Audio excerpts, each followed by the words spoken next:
चंदा की सास बिमला गड्डी के नोट बार बार गिन रही थी। आज उनकी काफी अच्छी कमाई हुई थी, पर ये पैसा ईमानदारी की कमाई का नहीं, बेईमानी की कमाई का है। अरे अम्मा बस भी करो, नोटों को नजर लग जाएगी। कितनी बार तो गिन चुकी हो, अब ये थोड़ी है कि बार बार गिनने से नोट बढ़ जाएंगे।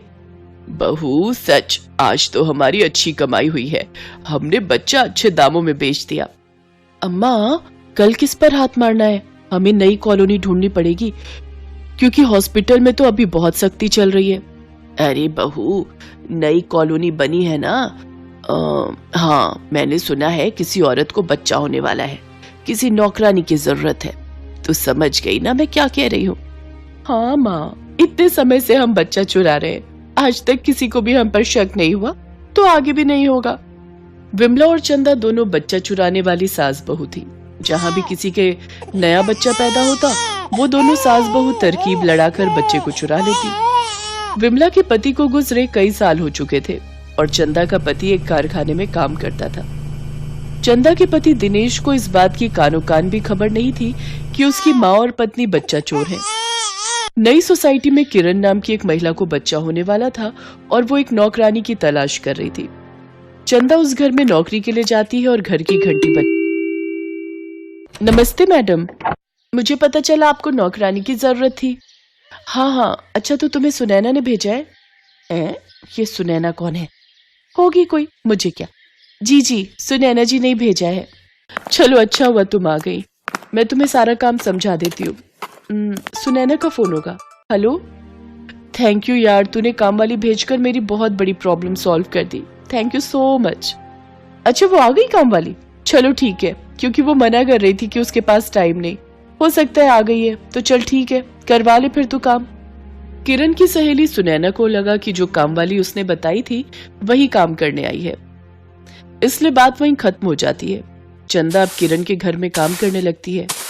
कुछ समय बाद किरण के बेटा पैदा होता है। किरण अब चंदा पर बहुत भरोसा करने लगी थी। चंदा, तेरी नजर में कोई अच्छी मालिश वाली हो तो बताना मुझे अपनी और मुन्ना की मालिश के लिए रखना है। मालिश वाली? मालकिन मेरी सास मालिश का काम करती है, वो दाई है, काफी घरों में जच्चा बच्चा की मालिश के लिए जाती रहती है। अच्छा तो फिर एक काम कर, तू उनको ही बोल दे, सुबह आकर मेरी और बच्चे की मालिश कर जाया करें। ठीक है मालकिन, मैं आज ही अपनी सास को बोल दूंगी, कल से वो आपके घर आ जाया करेंगी। चंदा का काम बन गया। अगले दिन बिमला मालिश के लिए आ जाती है और वो किरण और उसके बच्चे की मालिश करनी शुरू कर देती है। बिमला को मालिश करते हुए 2 दिन हो चुके थे। मालकिन, मैंने मुन्ना की मालिश करके उसे धूप में थोड़ी देर लिटा दिया है, या तो आप नहा लो, फिर मैं बच्चे को नहला दूंगी। ठीक है, फिर आप मुन्ना के पास बैठो, मैं नहा कर आती हूँ। चंदा, तब तक अपनी सास को चाय बनाकर दे दे, वो बहुत देर से आई बैठी है। मालिक ऑफिस जा चुके हैं, बाहर दरवाजे की कुंडी भी लगा दे। ठीक है मालकिन, मैं लगा देती हूँ, आप नहा कर आ जाओ, तब तक मैं आपकी भी चाय बना दूंगी। बिमला और चंदा इसी मौके की तलाश में थी। वो दोनों बच्चे को गोदी में लेती हैं और दरवाजा खोलकर भाग जाती हैं। कुछ देर बाद किरण नहाकर लौटती है, उसका बच्चा वहां नहीं था। बिमला और चंदा भी गायब थे। मुन्ना कहाँ गया? चंदा और उसकी सास भी कहीं दिखाई नहीं दे रहे। चंदा, ओ चंदा, यहाँ भी नहीं है। ये दोनों मुन्ना को लेकर गई कहाँ है? किरण ने पूरा घर छान मारा, घर में कोई भी नहीं था।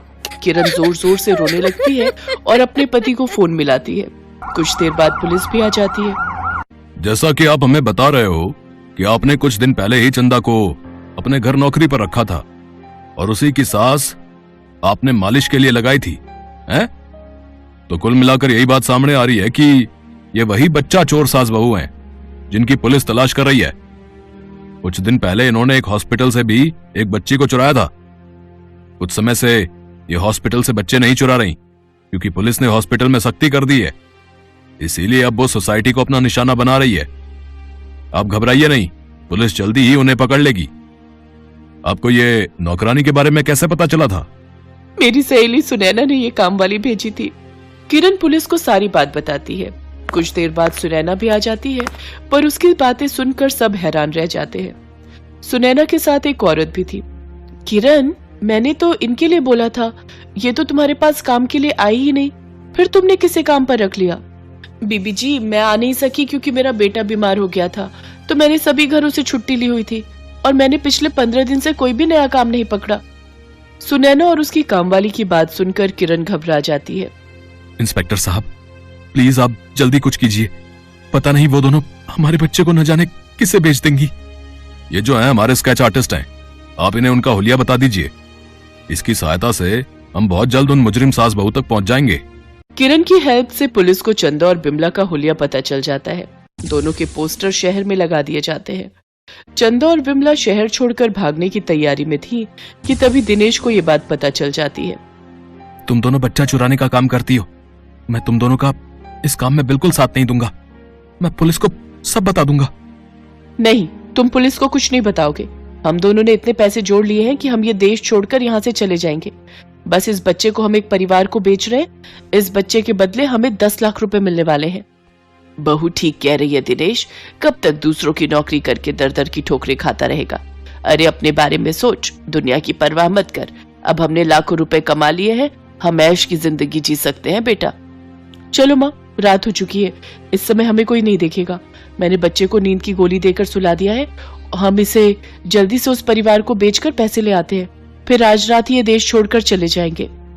चंदा और विमला दोनों सास बहू बच्चे को बेचने के लिए चली जाती हैं, पर जब वो घर लौटती हैं, तो घर पर पुलिस को अपने सामने देख दोनों घबरा जाती हैं।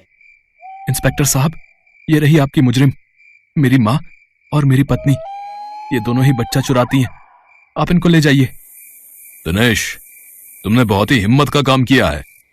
अपनी माँ और अपनी पत्नी दोनों को पुलिस के हवाले करके तुमने जो इंसानियत का काम किया है ना, वो हर कोई नहीं करता।